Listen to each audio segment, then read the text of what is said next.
میرے لیے تو میرے جو ویورز ہیں وہ بھی میرے ایک طرح سے خاندان کا حصہ ہیں، فیملی. تو آپ کے لیے دعا گو ہوں میں، اللہ آپ سب کو اپنی امان میں رکھے، ہمیشہ شاد آباد خوش و خرم رکھے، آپ کو صحت مند رکھے. آج نارملی میں اس طرح کی بات کرتا نہیں جس طرح کی بات آج میں اس وقت پورے ملک میں ایک عجیب کنفیوژن پھیلا ہوا ہے. زبان زد عام ہے پاکستان میں یہ بات کہ احتساب کہیں سراب تو نہیں، یہ احتساب کہیں خواب تو نہیں جو اپنے منطقی انجام کی طرف سے جا رہا ہے، جس کا مطلب ہے کہ یہ ایک کھلواڑ تھا، ایک دھوکہ تھا، ایک فریب تھا، ایک ڈرامہ تھا، نوٹنکی تھی، کچھ بھی نہیں تھا. تو ایک بات میں آپ کے ساتھ شیئر کرنا چاہ رہا ہوں. پہلی بات تو یہ ہے کہ رب العالمین کہتے ہیں 70 ماؤں جتنی محبت کرتا ہے اپنی مخلوق سے، مجھ سے، آپ سے، ہم کتنے بھی گئے گزرے ہوں، گناہ گار ہوں، 70 ماؤں جتنی محبت. ایک ماں کی محبت مان نہیں تو 70 ماؤں. لیکن رب العالمین نے جو رحیم بھی ہے، کریم بھی ہے، رحمان بھی ہے، اس صفات کا اندازہ ہی کوئی نہیں. تو رب نے بھی سزا اور جزا کا بندوبست رکھا ہے. یہ خدائی قانون ہے.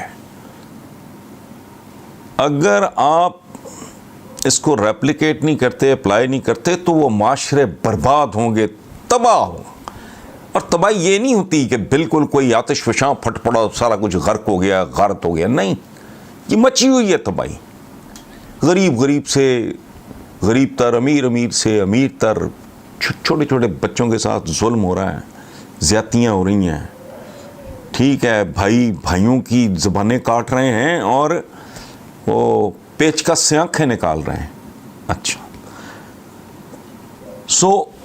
اللہ پاک اگر مخلوق، اپنی پیاری مخلوق، اپنی اتنی اعلیٰ تخلیق کے بارے میں بھی سزا اور جزا اور جنت اور دوزخ کا یہ جو تصور ہے، معمولی بات نہیں ہے. یہ کیسے ممکن ہے کہ کوئی انسانی معاشرہ احتساب کے بغیر کسی عذاب سے بچ جائے؟ عدم احتساب نے پاکستان کو عدم استحکام کی اس انتہا پہ پہنچا دیا ہے جہاں اچھے خاصے لوگوں کے لیے، ایفلوئنٹ لوگوں کی میں بات نہیں کر رہا، ان کے شوق ابزاربر ذرا زیادہ مضبوط ہوتے ہیں. ایک ایوریج اچھی ڈیسنٹ انکم والا بندہ بھی، جس کی 1 لاکھ 2-4 لاکھ روپیہ بھی انکم ہے، اس کی بھی زندگی عذاب ہوتی جا رہی ہے. ٹھیک، یہ جو اتنی دیر سے اس ملک میں نوٹنکی چل رہی تھی، احتساب احتساب احتساب، اگر یہ سب کچھ فیک نکلا تو اس ملک میں پھر وہ لوٹ پڑے گی. اس ملک کو، بغداد کو تاتاریوں نے ایسے نہیں لوٹا جیسے اس ملک کو لوٹا گیا ہے.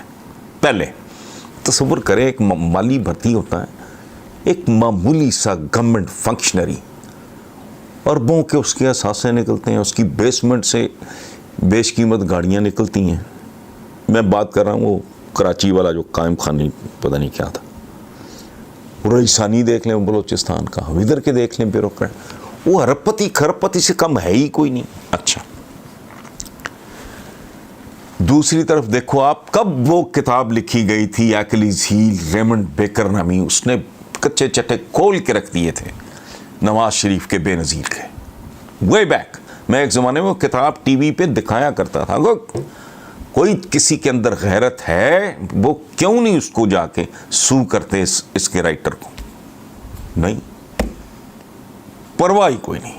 بے شرمی، بے حیائی، یہ لوگوں کے بچوں کو بھوکا مارنے والی بات ہے. کوئی لوٹ لے، مجھے نہیں اعتراض، لیکن اس کے نتیجے میں جو بھوک پڑتی ہے، اس سے پھر جو جرائم جنم لیتے ہیں. پروسٹیٹیوشن پاکستان میں بڑھ رہی ہے.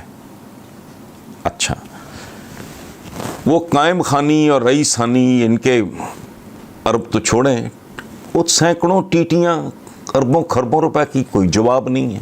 اچھا، ڈیلی میل الزام لگاتا ہے ہمارے ایک سابق چیف منسٹر پہ کہ اس نے زلزلہ زدگان کا پیسہ کھایا ہے.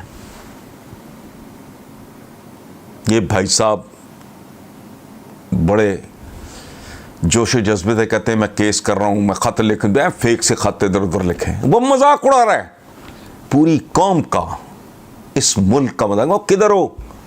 وہ گورا ڈیلی میل کا کوئی جرنلسٹ بھی کوئی اتنا کوئی نامور نہیں ہے، معمولی سا پتہ نہیں کوئی پارٹ ٹائمر ہے، فری لانسر ہے، کیا ہے. وہ مذاق اڑا رہا ہے، اس کے پاس کوئی جواب نہیں.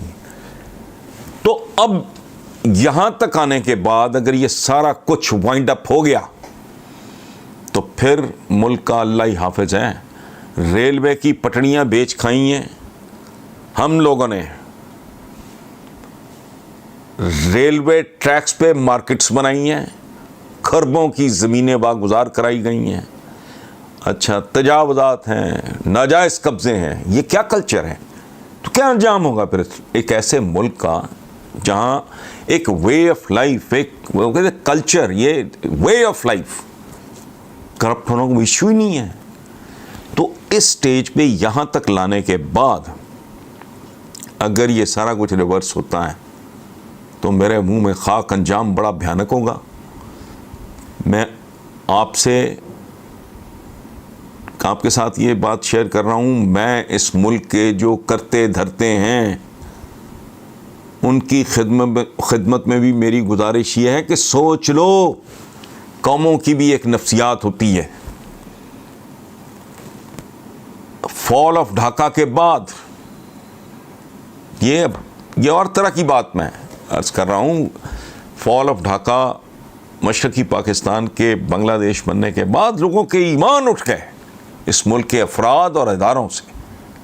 یہ تو آدھا ملک یوں گوا دیا جیسے تو کوئی خالی ڈبیا سگریٹ کی اس طرح نہیں پھینکتا، وہ گیا ختم.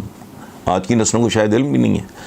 تو یہ اس بار اگر یہ فیک نکلا، یہ ڈھونگ نکلا، یہ ڈرامہ نکلا، یہ نوٹنکی نکلی تو پھر اس ملک میں وہ لٹ پڑے گی. نتیجہ کیا ہوگا؟ مکمل بربادی. یہ لکھ کے رکھ لیں. لا اینڈ آرڈر نام کی، موریلٹی نام کی تو پہلے ہی ویسے ستیہ ناس ہو گیا ہے. اس دفعہ بھی اگر اس میں سے کچھ نہیں نکلتا، اور میں پی ٹی آئی کے ورکرز کو مبارکباد دیتا ہوں کہ انہوں نے اس بات پہ مزاحمت شروع کر دی ہے. میں نہیں دیکھتا سوشل میڈیا شیڈیا، مجھے دیکھنا بھی نہیں آتا، نہ میں سیل فون رکھتا ہوں، اور میرے دوست جانتے ہیں اگر کبھی ہو بھی میرے پاس تو مجھے اینڈ سینڈ کے علاوہ اس کا استعمال نہیں.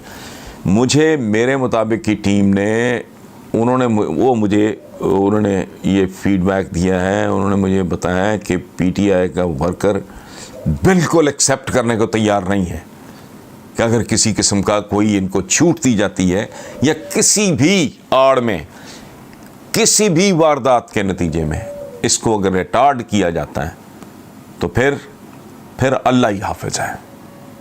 Thank you very much.